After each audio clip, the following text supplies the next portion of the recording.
This is Democracy Now!, Democracy Now! Esto es Democracy Now!, democracynow.org. Soy Amy Goodman. El presidente de Colombia, Gustavo Petro, y Trump se reunieron a puerta cerrada el martes en la Casa Blanca durante aproximadamente 2 horas. Esta es la primera vez que ambos mandatarios se reúnen en persona tras meses de acalorados intercambios sobre los bombardeos de Estados Unidos contra embarcaciones civiles en el Caribe y el Océano Pacífico. La reunión se produjo un mes después de que Estados Unidos atacara a Venezuela y se llevara por la fuerza al presidente venezolano Nicolás Maduro y su esposa. Petro ha instado a que Maduro sea liberado y regrese a Venezuela. Después de la reunión, Petro compartió en redes sociales una foto con una nota que Trump aparentemente escribió a mano que decía: Gustavo, es un gran honor, amo a Colombia, y una foto de ambos líderes estrechándose la mano y sonriendo.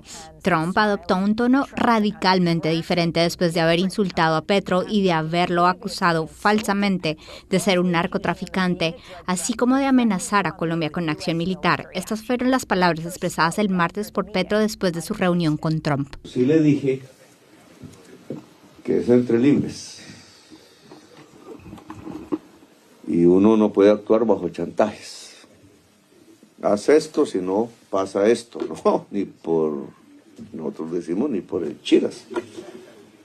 No actuamos bajo chantajes. Y las fotos, creo, y el ambiente de la reunión, creo, demuestran una reunión entre tú y tú, entre iguales, que piensan diferentes, sí, con poderes diferentes, obviamente, pero capaces de encontrar caminos comunes, punto. No personales. Ni él me habló de sus negocios, ni yo de los míos, que no tengo. Y esto dijo el presidente Trump en el despacho Oval, respondiendo preguntas sobre su reunión con Petro. Señor presidente, ¿cómo fue su reunión de hoy con Gustavo Petro? ¿Llegaron a algún acuerdo sobre la lucha contra el narcotráfico? Sí, lo hicimos. Trabajamos en ello y nos llevamos muy bien. Él y yo no éramos precisamente los mejores amigos, pero no me sentí ofendido porque nunca lo había conocido. No lo conocía en absoluto y nos llevamos muy bien. Estamos trabajando en ello. También estamos trabajando en otras cosas, incluidas las sanciones, y tuvimos una reunión muy buena. El presidente Petro viajó a Washington, D.C. con una visa especial después de que el gobierno de Estados Unidos revocara en septiembre su visado debido a que el mandatario colombiano participó en una manifestación a favor del pueblo palestino que se llevó a cabo frente a la ONU en Nueva York e instó a los soldados estadounidenses a desobedecer las órdenes de Trump. En octubre, el gobierno de Trump también emitió sanciones contra Petro y su familia. Para ahondar en el tema, vamos a Bogotá, Colombia, desde donde nos acompaña la senadora colombiana Clara López Obregón, quien es candidata presidencial en las próximas elecciones de mayo. López fue alcaldesa encargada de Bogotá en 2011 y ministra de Trabajo entre 2016 y 2017. Bienvenida a Democracy Now!, senadora. Puede empezar hablando de lo que entiende ocurrió ayer en el despacho Oval. Fue una reunión a puerta cerrada. Previamente, el presidente Trump atacó ferozmente a Petro y antes de la reunión, Petro exigió la liberación y el regreso del presidente venezolano Maduro. Pero después todo fue muy cordial. Casi pensamos que era una repetición de la reunión del presidente Trump con el alcalde de Nueva York, Zohran Mamdani. Bueno, yo pienso que lo sucedido al interior, que no lo conocemos, tiene mucho que ver con la asimetría de la relación entre Estados Unidos y todo el continente de América Latina, que desafortunadamente ha permanecido disperso. No hemos podido desarrollar como continente o como subcontinente una organización o una capacidad de acción colectiva, lo que nos lleva a reunirnos y a negociar individualmente en una situación de debilidad relativa con los Estados Unidos, ahora que nos ha reeditado la doctrina Monroe, ya no como un instrumento ideológico, sino como una herramienta sistemática de tratar a cada país con coerción, con sanciones, con intervenciones militares como la que hemos visto en Venezuela y el secuestro del presidente Maduro, para sacar ventajas y para mantener alineado a cada uno de los países.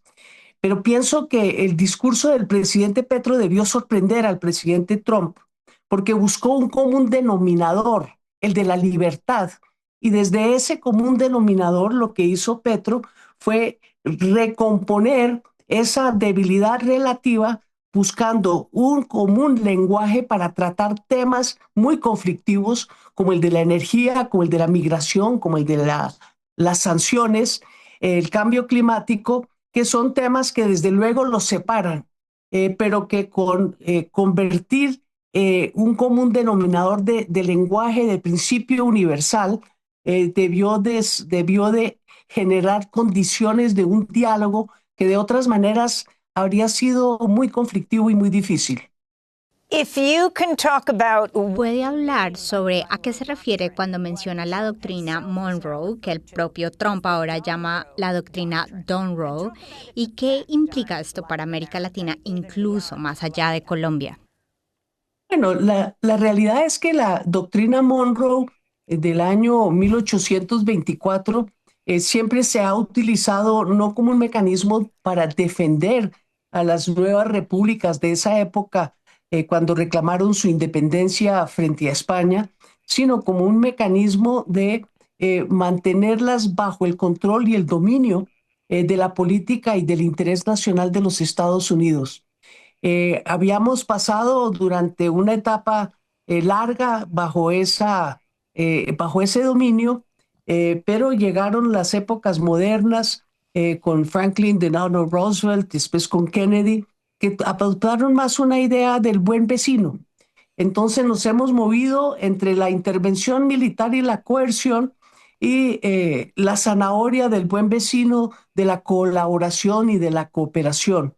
Estábamos en un espacio de cooperación en temas muy conflictivos como el narcotráfico, como la migración, cuando se generó una expedición en Estados Unidos de la nueva política de seguridad nacional, que es el corolario de Trump, de la doctrina Monroe, que la convierte en una herramienta de intervención país por país según lo que requiera Estados Unidos, según el alineamiento de cada país con Estados Unidos. Así a Milei en Argentina le presta 40 o 400 millones de dólares, en cambio a Venezuela la invade y le secuestra a su presidente. Es una manera estratégica de tratar de mantener el dominio y la hegemonía mundial que ha venido perdiendo con el ascenso de China, de Rusia, de la India, de la globalización que les salió de una manera distinta a la esperada porque convirtió un mundo con hegemonía de Estados Unidos en un mundo multipolar que hoy le da alternativas a países como Colombia y América Latina como continente para establecer una nueva relación.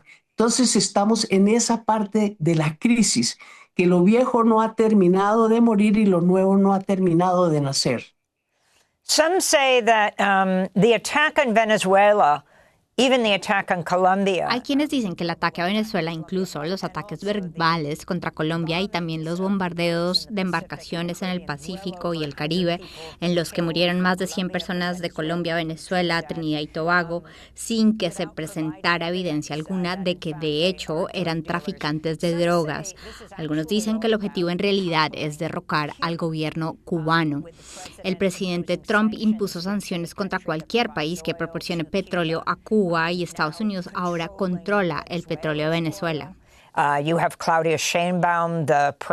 Claudia Sheinbaum, la presidenta de México, primero diciendo que dejarían de enviar petróleo a Cuba, pero luego dijo que había sido malinterpretada y que proporcionará petróleo a Cuba como ayuda humanitaria. Habla de la idea de Cuba como el objetivo principal, si lo considera cierto. Bueno, yo pienso que Cuba, desde luego, que ha sido un tema central de la política interna de Estados Unidos, porque Florida y los dirigentes cubanos que se asentaron allá en Estados Unidos han adquirido una preeminencia muy importante en la política norteamericana, con Marco Rubio, el secretario de Estado, y otros dirigentes, senadores, etcétera, que se les ha convertido en un punto de honor. Pero creo que Cuba no es solamente el objetivo, es toda América Latina. el petróleo de Venezuela, las tierras raras de Bolivia, de Chile, de Argentina, y desde luego la necesidad de colaboración estratégica en temas de narcotráfico y de migración que tenemos en Centroamérica y desde luego en Colombia. Creo que lo que debemos responder nosotros, porque Cuba es una demostración de que la soberanía es fundamental en la toma de las decisiones de cada pueblo y el derecho internacional que ahora ha venido a ser muy despreciado en la política exterior de Estados Unidos, pues empieza con defender la soberanía y la autodeterminación de cada país de acuerdo a lo que dictan las normas internacionales que están entrando en desuso. Entonces, lo de Cuba es muy delicado porque es el punto de arranque de un derecho internacional que tenemos que recuperar de manera ética y de manera universal. Por eso a mí me parece que en el contexto latinoamericano tenemos que defender especialmente al pueblo cubano con una ayuda humanitaria que tiene toda la justificación ética y moral que la pueden dirigir países como México, como Brasil, como Colombia, en materia energética. Y creo que ahí tenemos que transitar todos en un uso estratégico del derecho internacional para elevar el costo del matoneo terrible que se está generando contra ese pueblo. Es que no permitir la entrada de energía, de alimentos, de toda suerte de elementos, lo que genera es una tragedia humanitaria en el país y es existencial desde lo que tenga que ver con su soberanía y no convertirse en un protectorado de ningún otro país. Entonces, América Latina y el mundo entero debe solidarizarse humanitariamente con Cuba y exigir de los Estados Unidos que asuma lo que ha sido su tradición después de la Segunda Guerra Mundial, un mundo internacional basado en reglas y no en la coerción, no en la presión, y respetando el derecho a libre determinación y la soberanía de cada país. Eso es muy, muy delicado porque con una flota de buques de guerra en el Caribe, rodeando las costas de ese mar Mediterráneo que es el Caribe, que como dijo el presidente Petro, es el corazón del mundo donde se encuentran todas las culturas, pero también donde se están viviendo todos los conflictos universales, muestra que nosotros ya no somos periferia, ya somos el centro de la problemática mundial y lo que pasa en Cuba va a determinar muchísimo cómo se desarrollan los conflictos, no solamente en América Latina, sino en el mundo entero. I wanted to ask you about the Colombian elections, but start off by asking you. Quería preguntarle sobre las elecciones en Colombia, pero antes sobre la intervención del presidente Trump en las elecciones hondureñas. Primero, Trump llamó narcotraficante a Maduro y dijo que esa era la razón de su captura, aunque nunca presentó pruebas al respecto.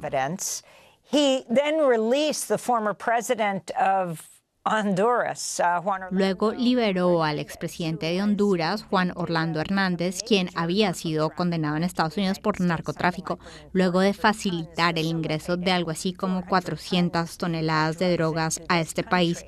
Y después, Trump apoyó al candidato de derecha que ganó las elecciones presidenciales en Honduras, Tito Asfura.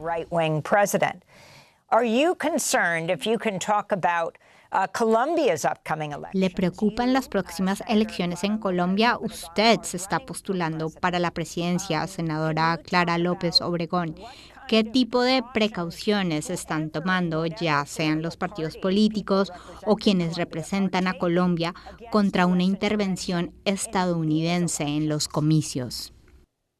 Bueno, después de ver lo que sucedió en Honduras, que incluso incluyó pues no solamente presiones para apoyar a un candidato sobre los otros candidatos y anunciarle al pueblo hondureño que si no ganaba el candidato elegido por Estados Unidos, cesarían de llegar las remesas que son la base de la economía y de la supervivencia de muchas, yo diría que el grueso de familias de ese país. uno se preocupa qué puede pasar en Colombia. Hablaba anteriormente como el Monroe Doctrine, la doctrina ya no Monroe, sino Monroe, refiriéndonos al presidente Donald Trump. Ya esa política, doctrina Monroe, no es una cobertura general ideológica, sino un mecanismo de presión país por país según la alineación de ese país con los intereses de Estados Unidos.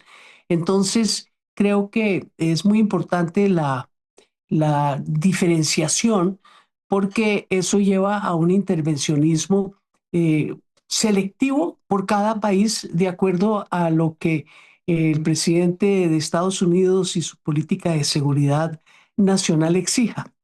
Creo que esta reunión con el presidente Petro ha distensionado, ha recompuesto las relaciones de cooperación y Colombia está en una posición de mayor fortaleza relativa que Honduras en este contexto.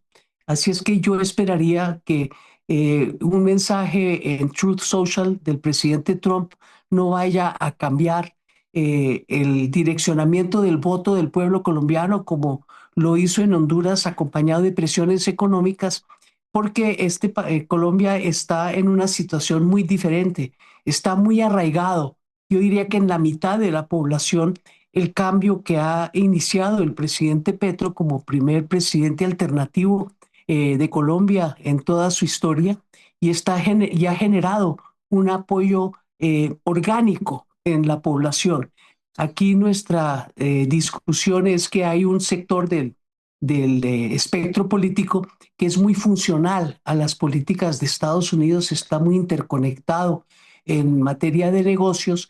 Entonces, eso lo que haría más bien es fortalecer a ese sector que está interconectado con Estados Unidos, pero la polarización interna pues sigue. Nosotros estamos en esta campaña presidencial tratando de allegar sectores mucho más allá de los que ya han apoyado al presidente Petro, que no están alineados ni con los sectores de la derecha extrema que están alineados con Estados Unidos para generar una mayoría que pueda sobreponerse a cualquier intervención.